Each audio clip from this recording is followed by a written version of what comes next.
हम ये कहेंगे कि जैसा कि एटॉमिक उसमें होता है, उसमें भी हर स्टेट के साथ, क्योंकि एनर्जी जो है वो बाउंड स्टेट है, और इसीलिए हर न्यूक्लियाई के एक कॉरस्पॉन्डिंग एंगुलर मोमेंटम होगा जो उस एनर्जी स्टेट को रिप्रेजेंट करेगा। अब इसके अंदर दो तरह के जैसा मैंने बताया, एटॉमिक से रिजम्बल कॉरस्पॉन्डेंस कर सकते हैं, not exactly like that but correspondence करेंगे। तो इसके लिए हम एक स्पिन असाइनस करेंगे एस, और एक orbital part of the angular momentum L से स्पिन। तो जब हम टोटल एंगुलर मोमेंटम करेंगे किसी भी न्यूक्लियस के लिए, so that should add up, क्योंकि ये वेक्टर्स होते हैं तो हमें इनको वेक्टोरियली ऐड करना है, S I plus L I. I is the energy state, ith energy state. इसमें जो टोटल एंगुलर मोमेंटम है उसको रिप्रेजेंट करने के लिए हम एक सिंबल यूज़ करते हैं, capital J for nucleus, and this corresponds to a quantity called nuclear spin. Now जैसे मैंने बताया क्वांटम मैकेनिक्स में भी पढ़ते हैं, तो इसकी एब्सोल्यूट वैल्यू कैसे फाइंड आउट करेंगे, तो ये just right h cross under root of J plus 1, and जैसे वहाँ करते हैं z component corresponds to the spin, so यहाँ पे भी न्यूक्लियर स्पिन के लिए हम जो क्वांटिटी रिप्रेजेंट करेंगे वो M J H cross, which is just the z component of the orientation, right. So j is a vector और h cross is your Planck constant, and therefore अगर हम उसका प्रोजेक्शन करने z एक्सिस पे, तो it will give me the value of the mj, which is just the third z component of the angular momentum. तो mj की values क्या क्या हो सकती हैं? It can be j minus 1 to minus j minus 1 and minus of j. So there are two j plus 1 values. This is how you can determine. So तो जिनके की न्यूक्लियाई फिर इसका मतलब इवन होंगे, तो उनके लिए, या ये कहें इवन न्यूक्लियाई का मतलब है जिसमें इवन ए हो मास नंबर, तो उनकी न्यूक्लियर स्पिन हरदम मल्टीपल ऑफ एच क्रॉस होगी, और जिनके की ऑड न्यूक्लियाई है उनकी nuclear spin H cross by 2 होगी। ऐसा क्यों होगा? और इसका कारण है कि जब एडअप होगा, सो इवन में they will just add up to either give 1 to whatever it is value minus of 1, but for this एक अनपेयर्ड, जैसे वहाँ पढ़ते हैं शेल मॉडल में एटॉमिक शेल्स के, तो वहाँ एक अनपेयर्ड रह जाएगा, तो एच क्रॉस बाई 2 जो है वो कंट्रीब्यूट करेगा, एंड देयरफॉर इनके लिए हमारे तो ऑड ए में जे हाफ 3/2 5/2, और इवन ए में 0 1 2 3 इस तरह से वैल्यूज़ लेंगे। नाउ पैरिटी के लिए हम एक जो थर्ड हमारा पार्ट है वो क्या होता है कि कोई भी न्यूक्लियस एक एग्जिबिट करता है एक प्रॉपर्टी जो कि उसकी एनर्जी स्टेट से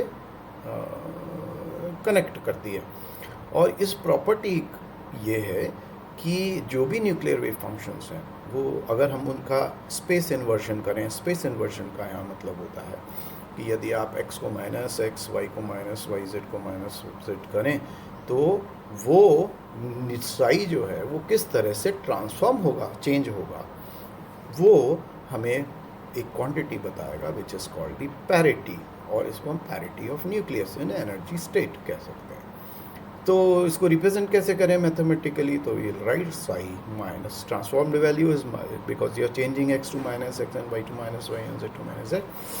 So z psi minus x minus y and minus z, they will change to plus either plus minus psi x y z. तो प्लस साइन यहाँ पे इवन पैरिटी को शो करेगा और माइनस साइन ऑड पैरिटी को show करेगा। इसको हमने अगर एनर्जी डायग्राम देखें और आप यूज़ करें तो आप ये पाएंगे कि यहाँ पे जो लेफ़्ट में पार्ट है उसके अंदर टोटल एंगुलर मोमेंटम जे की वैल्यू है 0 2 प्लस 4 प्लस, एंड तो ये जो प्लस है that corresponds to parity of the function. So 2 plus represent j is equal to 2 and even parity. ओके, अब फोर्थ इसमें जो पॉइंट है वो है nuclear dipole magnetic moment. Now what is dipole magnetic, कब डायपोल फॉर्म होता है, आप बहुत अच्छी तरह जनरल फिजिक्स में पढ़ते चले आए हैं फर्स्ट ईयर से, so I need not elaborate on this. A dipole is form from two opposite charges, but nuclear forces are spin charge independent. So यहाँ पे हम जो कंसेप्ट यूज़ करते हैं वो यूज़ करते हैं हमारे कि ऐसा मानते हैं कि क्योंकि प्रिसिशन होता है पार्टिकल्स का around their own axis, so due to this precision ये एक मोमेंट डेवलप होता है और इस मोमेंट से जो डिराइव होती है वो क्वांटिटी मैग्नेटिक डायपोल मोमेंट होती है। और क्योंकि हम ये मानते हैं कि स्पिन है न्यूक्लियस की, तो इसलिए वो एक spinning particle give rise to a magnetic dipole moment. जैसे मैग्नेटिज्म आप पढ़ते हैं तो आप डायपोल्स फॉर्म कर जाते हैं या सर्कुलेटिंग करंट होता है, so you can make an analogy with it. तो magnetic dipole moment of nucleus को हम रिप्रेजेंट करते हैं in terms of a quantity called magnetic nuclear magnetons or mu n से represent के, which is just EH cross upon 2mp, where mp is the mass of the proton, और इसकी value 15 into 10 to minus 27 joule metre square weber होगा -1। तो convention क्या है, convention यही है कि हम इसको ये मानते हैं कि it is the true value of the magnetic moment, और इसीलिए इसकी जब मैक्सिमम वैल्यू निकालनी होगी तो वो निकालने के लिए जहाँ पे जो डायरेक्शन होगी एक्सटर्नल मैग्नेटिक फील्ड की, वो ही मैग्नेटिक मोमेंट की मैक्सिमम वैल्यू की को कॉरस्पॉन्ड करेगा। और इसीलिए जब हम प्रोजेक्शन क्वांटम नंबर लेंगे mj, तो उसकी अधिकतम वैल्यू जो हो सकती है that can be only j.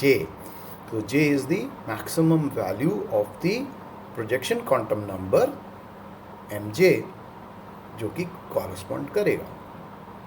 Okay, so you can write magnetic moment for nucleus as mu j, बार लगा देंगे differentiate करने के लिए atomic से, तो gj, where gj is some nuclear g factor, j is total nuclear spin या total angular momentum, and mu n is the nuclear magnetism. So magnetic moment is represented in this way. Next quantity is nuclear electric dipole quadrupole moment. Now electrical quadrupole moment कब आएगा? Generally nucleus को आप जब stable होता है, so we generally treat this as spherically symmetric charge distribution, but suppose कीजिए by some means ये जो डिस्ट्रीब्यूशन है वो नॉन स्फेरिकल हो जाए, चार्ज डिस्ट्रीब्यूशन कब हो सकता है, when n and z differ, and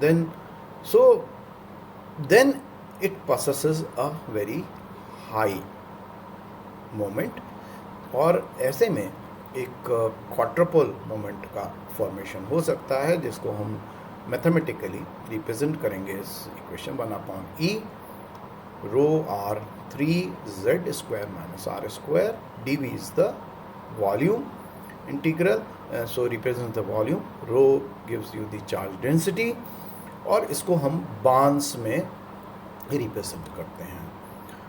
तो अगर स्फेरिकली चार्ज डिस्ट्रीब्यूशन है न्यूक्लियस का, तो हमारे उसके लिए Q 0 होगा, और इसीलिए जब हम इवन न्यूक्लियाइज को स्टडी करेंगे तो उनके लिए quadrupole moment will have a zero value. But if Q is not equal to 0, that is if it is greater than 0, a positive value, then it corresponds to a oblate spherical और shape जो होगी nucleus की। और अगर less than 0 आ रहा है but magnitude is some quantity which is scalar, but you can have a negative value of the electrical quadrupole moment, और ये जो है वो प्रोलेट स्फेरिडल शेप को या प्रोलेट शेप को न्यूक्लियर चार्ज डिस्ट्रीब्यूशन के कॉरस्पॉन्ड करेगा। तो अब इसके बाद जो एक पार्ट रहेगा वो हमारे दो चीज़ें क्वांटिटी हैं, वन इज़ लाइफ टाइम, और जैसे मैंने पहले बताया न्यूक्लियर स्टेट जो है वो या तो स्टेबल होगी या अनस्टेबल होगी। अगर अनस्टेबल होगी तो वो डिके करेगी अल्फ़ा बीटा गामा रे के किसी भी फॉर्म में, और हर डिके का अपना एक डिके कांस्टेंट होता है। आपने रदरफोर्ड का जो फार्मूला है रेडिएटिव डिसइंटीग्रेशन का, उसमें भी देखा होगा n=n0e माइनस लैम्डा टी होता है, और उसके अंदर लैम्डा जो है वो डिके डिसइंटीग्रेशन कांस्टेंट या लैम्डा, तो हर का अपना एक डिसइंटीग्रेशन कांस्टेंट होता है, और इसको आप उसके थ्रू ही पढ़ सकते हैं। और जब भी ऐसा होगा तो वो एक करेक्टराइज करेगा एक मीन लाइफ टाइम को ऑफ द स्टेट। तो डिके कांस्टेंट जो है that is related to the mean life tau by a relation 1/λ। अब लेकिन सपोज़ कीजिए कोई ज़रूरी नहीं है कि कोई पार्टिकल एक ही तरह का निकले किसी न्यूक्लियस में से, तो हो सकता है कि एक से ज़्यादा तरह के पार्टिकल्स जो हैं वो न्यूक्लियस से निकलें, और ऐसे में जब ऐसा होगा तो न्यूक्लियर स्टेट जो है वो मोर देन जब वन टाइप ऑफ डिके होगा, then we can add up all the decay constants, that is lambda we can write as λ1 λ2 plus λ3 plus λ4, इस तरह से। जो अब इनको क्या कहेंगे, these are called partial decay constant. Why partial? क्योंकि इनमें कंट्रीब्यूशन अलग अलग पार्टिकल्स के द्वारा आ रहा है और उनकी अपनी सबकी लाइफ टाइम है। और यदि हम इसको मीन लाइफ के फॉर्म में रिप्रेजेंट करना चाहें तो 1/τ is equal to 1/τ1 plus 1/τ2 and so on. तो यदि आप इसको समझना चाहें कि एनर्जी से कैसे रिलेट करता है, तो आप एक हाइजेनबर्ग का अनसर्टेनिटी प्रिंसिपल पे जाएं, उसको यूज़ करें, और जब यूज़ करेंगे तो आप ये पाएंगे कि वहाँ एक रिलेशन पढ़ते हैं आप, delta E delta T is of the order of h cross. So you can represent this delta E as a quantity tau. ये जो डेल्टा ई है ये एनर्जी नहीं बताता, ये बताता है कि एनर्जी में कितनी इनडिटर्मिनेंसी, मीन्स एनर्जी में वैल्यूज़ की कितना डिफरेंस रहेगा या एरर होगा एनर्जी के डिटर्मिनेशन में किसी भी एक्सपेरिमेंटल टूल के द्वारा डिटरमिन्ड क्वांटिटी में। तो वो डेल्टा ई है जिसको हम गामा से रिप्रेजेंट करेंगे, और देयरफॉर हम इसको राइट कर सकते हैं यूजिंग दैट एनालॉजी, क्योंकि यहाँ पे जो टॉ है वो मीन लाइफ है या वो शॉर्ट ड्यूरेशन है जिसके अंदर की दौरान न्यूक्लियर स्टेट में रहता है वो पार्टिकल, तो या न्यूक्लियर स्टेट एग्जिस्ट करती है।